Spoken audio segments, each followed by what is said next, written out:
welcome to my channel, Mama Shoshana. I am Mama Shoshana, also known as Shoshana Mizell. I'm so happy to see you here. Today's podcast is going to be about self-love and self-worth.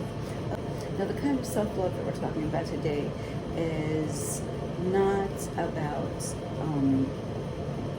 buying yourself something or treating yourself something, showing self-care by getting your nails done or getting your hair done or anything like that, which are all wonderful things and very, very important to care for yourself. This is something that we're going to go into a little bit deeper today. And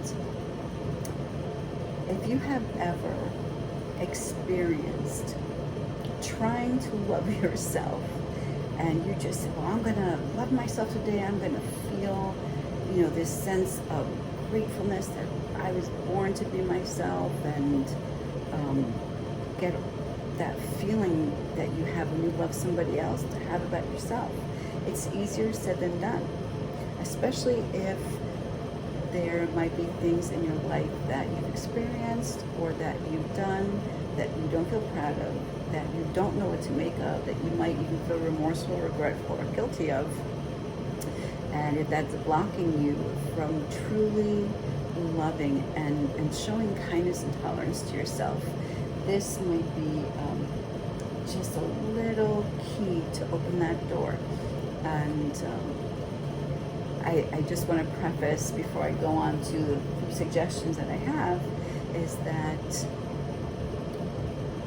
one of the biggest, most helpful ways that I've learned to love myself is to first understand myself. And that happened through going to therapy, being really honest with a therapist, really doing the work, keeping a journal, all different types of suggestions that therapists would have, and I would follow them. So if you're coming from a place where you feel like you might not like yourself too much, where you feel a sense of self-loathing, or you feel a sense that you just kind of feel empty and don't really have a real sense of self-worth, this might be a really great little start for you. And people can tell you all they want to how wonderful you are, how amazing you are. They can go into detail about all the things that you've done and everything that you do that gives value to others. But to feel really, when nobody's around, to really feel that sense of self-love is a whole different thing. So my first thing is combating negative self-talk as the road to self-love. And I want to look at negative self-talk in a little bit of a different way than you might have heard before. So rather than when you have a narrative in your head, and you may not even be aware of it, sometimes we talk to ourselves. We have this internal conversations, and we don't even realize it's happening. But once you either write down in a journal or you say every day in a meditation, I'm going to be aware of any negative self-talk. Once you start focusing on the desire of awareness, you can usually catch yourself. So if you catch yourself in this narrative of negative self-talk, stop for a second. Don't say, well, I'm gonna get rid of those thoughts and I'm gonna shut them down, or I'm gonna suppress them, because if they are suppressed, they're just gonna come up again. So try this. Try to, let your negative self-talk, come out. See what some of the main subject matter is. Now, what's the main theme of why you're feeling negative about yourself? And write that down. Write that down on a piece of paper so you have it in your head, you have it in front of you, you can visually see it, and you physically wrote it down. And then take a look at it.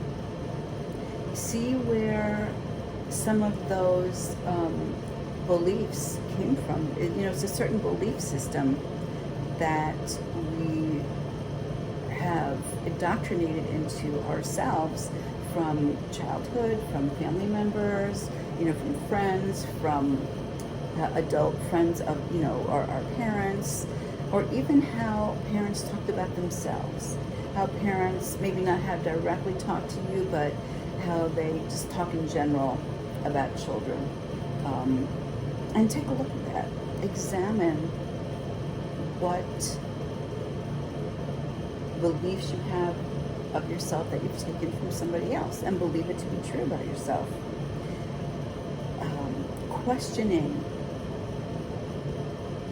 Questioning things that you believed about yourself for years. And write down, is this really true?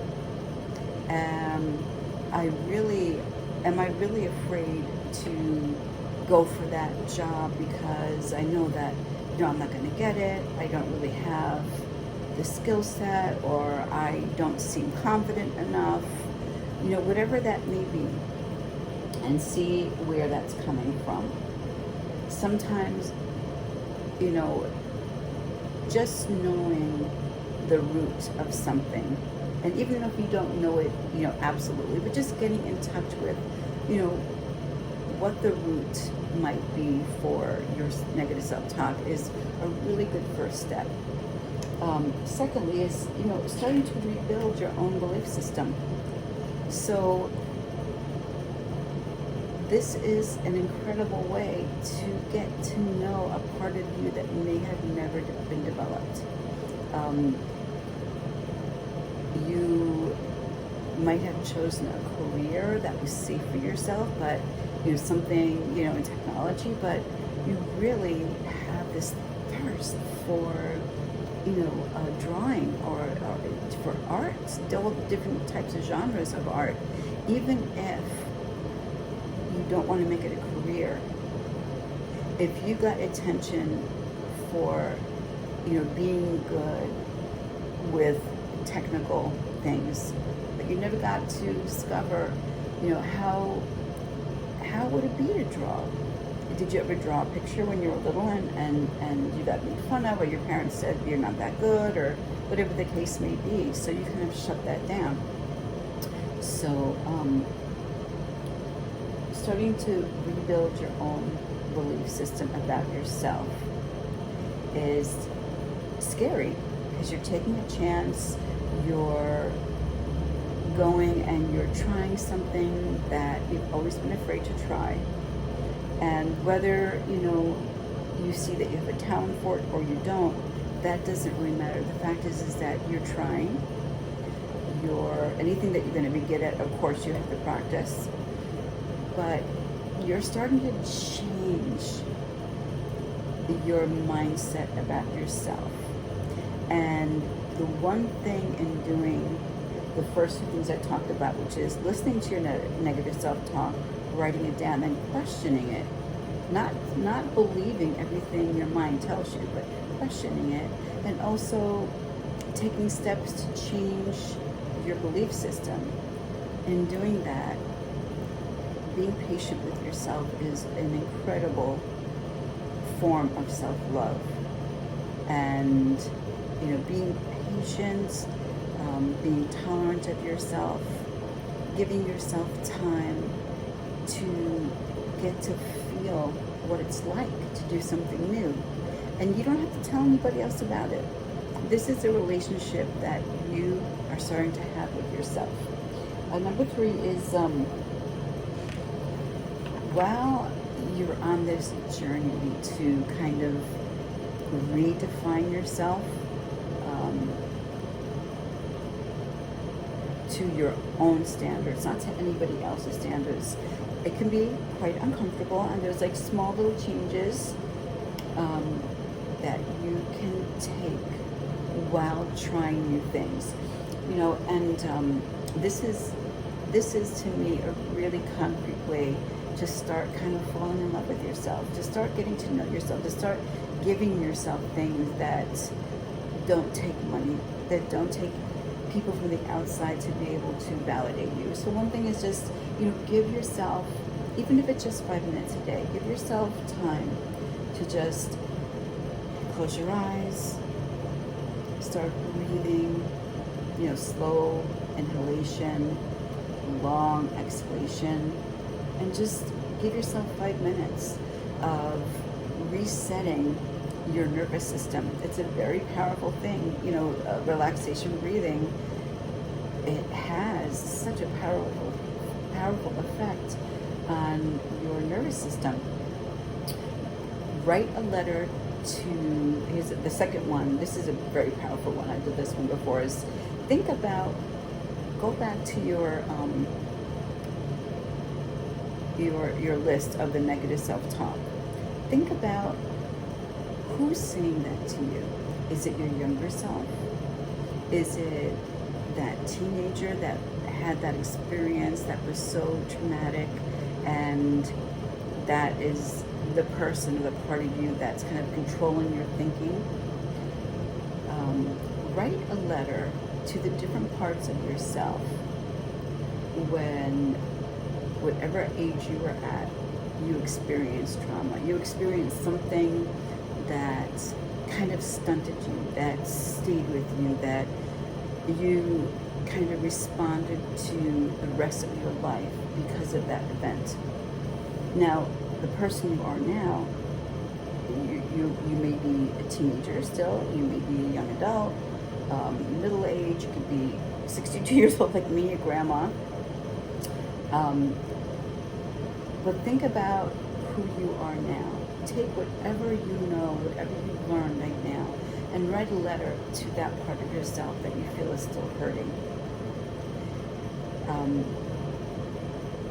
There is an actual physiological change happening when you are writing a letter, when you are thinking about telling that part of you what you would do to protect them if you could. Let that person know that, it was not their fault, that they were innocent, there's nothing they could have done about it, but that they are strong, they are worthy, that whatever they went through, they came through it. And now remember here, you are talking to your younger self. You're writing a letter to your younger self. Getting in touch with that part of yourself can be a very emotional experience. Things can kind of come up that you never realized were in you. You could start crying. You may even get angry. Whatever you're feeling, it's okay. But you are writing a love letter, a letter of validation, a letter of support to your younger self. That's a really powerful thing to do.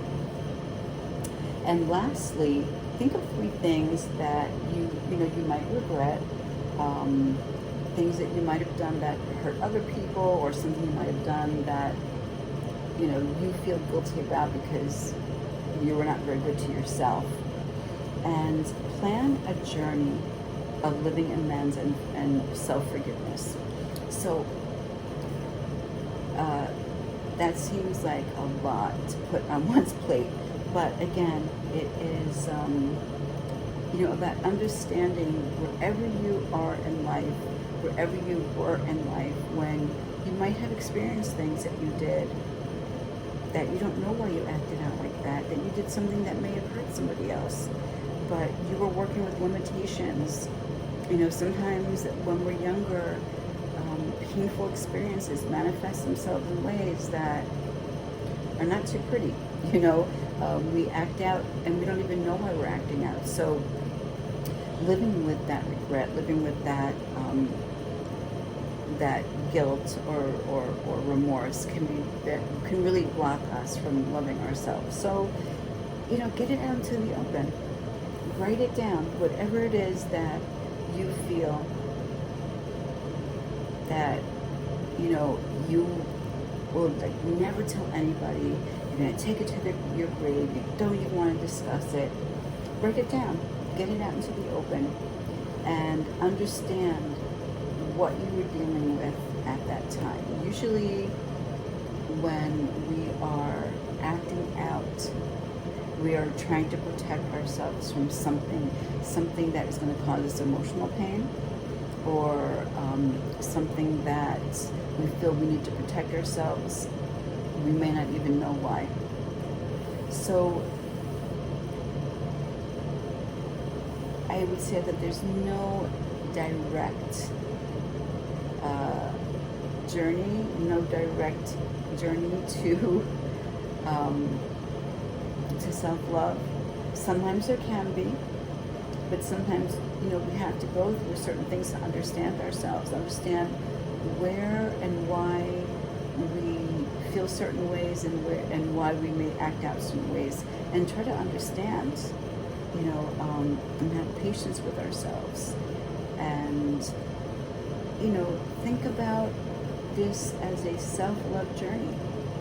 It starts with us looking at the parts of ourselves, the parts of our lives that we may like the least, and embracing that. The imperfection, the questioning of ourselves, whatever it may be, and just letting ourselves know it's going to be okay, that you have the most incredible support system, and that starts with yourself. Knowing that you can make decisions that are not going to hurt you, that you don't have to say yes to people. You can say, you know what, let me think about that. That's an incredible practice of self-love. And when you start getting to that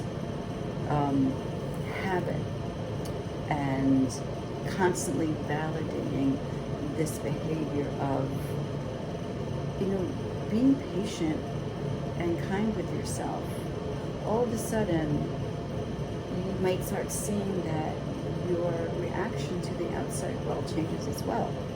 And it could be a very cyclical thing where you're kind to someone else, they see you taking care of yourself, you can be a powerful example to them, and then they go out and they're kind to the next person.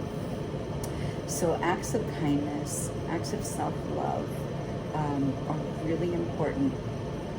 But if you feel like you don't know where to start with that, if you feel like you don't feel what you think you should feel, you don't feel a sense of self-love, it's okay.